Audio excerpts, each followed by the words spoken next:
என்னுடைய கருத்தும் வந்து இன்னும் அவங்களுக்கு நிறைய காம்பன்சேஷன் கொடுக்கணுன்றது எனக்கு மாட்டு கருத்து கிடையாது. சோசியல் மீடியால பார்த்த ஒரு கிளிப்பை வச்சு எடுக்கப்படுற முடிவுகள் இது எந்த அளவுக்கு உண்மை இல்லை என்பதை முதல்ல தெரிஞ்சுக்கணும். இதை இனிமே சரி செய்யாமல் மெத்தன போக்கு இருந்தால் மக்கள் பிரதிநிதியாக நானும் சரி மக்களும் சரி மறுபடியும் ஒரு இப்ப புதிய அரசாங்கம், புதிய அப்ரோச், புதிய அதிகாரிகள் விஷயங்கள் என்ஜினியரிங் லெவல்ல பண்ணக்கூடிய விஷயங்கள் எல்லாம் பண்ணாமல் இருப்பது வருத்தத்தை அளிக்கின்றது. திருவள்ளூர் பாராளுமன்ற தொகுதிக்கு உட்பட்ட எல்லா ரயில் பயணிகளுடைய அசோசியேஷன்ஸுடைய எல்லா பிரசிடென்ட்ஸும் ரெப்ரஸன்டேட்டிவ்ஸும் இன்னைக்கு வந்திருந்தாங்க. இன்னைக்கு ஒரு மீட்டிங் கூப்பிட்டுருந்தோம். திருவள்ளூர் எல்லாருக்கும் தெரிந்த மாதிரி ரயில் பயணிகளுடைய முக்கியமான ஒரு இடம். சென்னைக்கு அருகாமையில் இருக்கும் ஒரு சபர்பன். அங்க பல பேர் ரயில் பயணம் தான் அவங்களுடைய அன்றாட வாழ்வியல்ல முக்கியமான ஒரு டிரான்ஸ்போர்டேஷன் ஃபெசிலிட்டி. வேலைக்காக இருக்கட்டும் சரி, படிப்புக்காக இருக்கட்டும் சரி, ரயில் இல்லை என்றால் திருவள்ளூர் தொகுதியில் இருக்கும் மக்களுக்கு ஒரு பெரிய பிரச்சனை எப்பவுமே.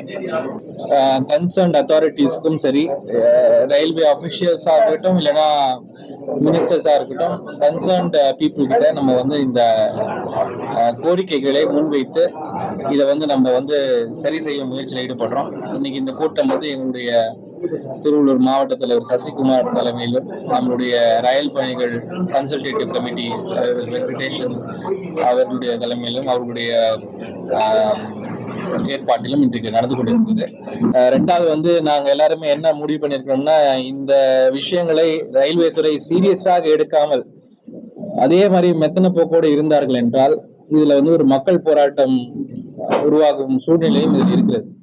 ஏன்னா நானே ஒரு எம்பியாக பல நாட்கள் இந்த கோரிக்கைகளை வைத்துக் கொண்டு வருகிறேன். அப்படி இருந்தும் கூட செய்யக்கூடிய விஷயங்களையும் சரி, சில பெரிய விஷயங்கள் எல்லாம் மேல போர்டு டிசைட் பண்ணணும், அதெல்லாம் ஓகே, புரிஞ்சுக்க முடியுது. சின்ன சின்ன விஷயங்கள் கூட செய்யாமல் இருப்பது, இங்க இருக்கிற டிஆர்எம் லெவல்ல பண்ணக்கூடிய விஷயங்கள், என்ஜினியரிங் லெவல்ல பண்ணக்கூடிய விஷயங்கள் எல்லாம் பண்ணாமல் இருப்பது வருத்தத்தை அளிக்கின்றது. இந்த வருங்காலங்களில் இதெல்லாம் செய்யாமல் போனால் கண்டிப்பாக இது ஒரு போராட்டமாகவே நாங்கள் எடுக்க வேண்டிய ஒரு கட்டாயம் எங்களுக்கு ஏற்படும் என்பதை இந்த மீட்டிங்ல நாங்கள் டிசைட் பண்ணியிருக்கோம். முறைப்படி நாங்கள் ஒரு ஃப்ரெஷ்ஷா ஒரு பெட்டிஷன் கொடுக்க போறோம் ரயில்வே துறைக்கு. இது ஒரு பெட்டிஷனோட சேர்த்து இது ஒரு எச்சரிக்கையும் கூட. இதை இனிமே சரி செய்யாமல் மெத்தன போக்கு இருந்தால் மக்கள் பிரதிநிதியாக நானும் சரி மக்களும் சரி இதை ரொம்ப நேரம் அதை பார்த்துட்டு இருக்க முடியாது. ஒரு விஷயம் நான் சொல்ல விரும்புறேன். ரொம்ப நாளா இந்த ஊர்ல இந்த மீஞ்சூர் LC16 நடக்காமல் இருப்பது ஒரு பெரிய எனக்கே ஒரு வருஷத்துல 2 வருஷத்துல செய்ய முடியாமல் இருப்பது எனக்கே ஒரு வருத்தத்தை அளிக்கும் விஷயம். இது ரயில்வே அவங்க போர்ஷனை முடிச்சதாகவும் தமிழக அரசாங்கம் அவங்க போர்ஷனை முடிக்கணும்ன்றதுதான் விஷயமே.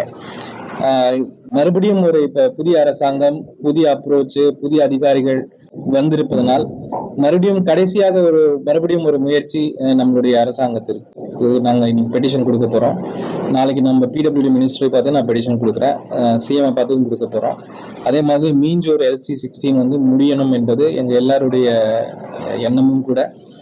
இந்த விஷயமும் வரும் காலங்களில் நான் சீரியஸா எடுத்து இந்த பிரச்சனையை தீர்க்கும் வரை இதுல கண்டிப்பாக இதை கையில் எடுப்பேன் என்ற விஷயத்தையும் நான் மீஞ்சூர் மக்களுக்கு இந்த பத்திரிகையாளர் சந்திப்பின் வாயிலாக நான் தெரிவிச்சேன். என்னுடைய கருத்தும் இன்னும் அவங்களுக்கு நிறைய காம்பன்சேஷன் கொடுக்கணும்ன்றது எனக்கு மாட்டு கருத்து கிடையாது.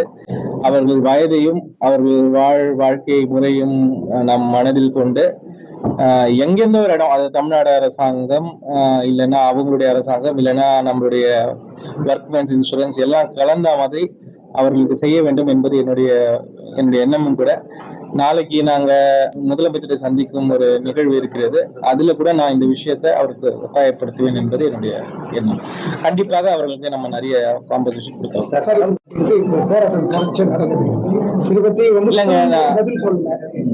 இல்ல, இது ஒரு சோசியல் மீடியால பார்த்த ஒரு கிளிப்பை வச்சு எடுக்கப்படுற முடிவுகள் இது எந்த அளவுக்கு உண்மை இல்லை என்பதை முதல்ல தெரிஞ்சுக்கணும்.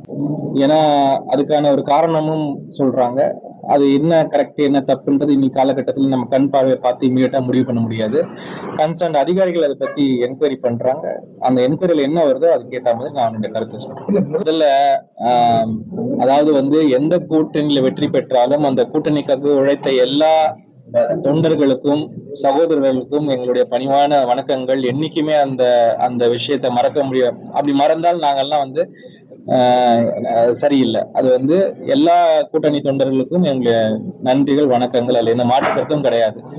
ஆனா இதுல வந்து முக்கியமான ஒரு விஷயம் வந்து மக்கள் போட்ட ஓட்டை வந்து ஜட்ஜ் பண்ணிட வேண்டாம், இடை எடுக்க வேண்டாம். மக்கள் போட்ட ஓட்டு அவங்களுடைய ஒரு ஒரு தனிப்பட்ட முறையில அவங்களுடைய சொந்த ஒரு தாட்ல தான் அவங்க ஓட் போட்டிருக்காங்க.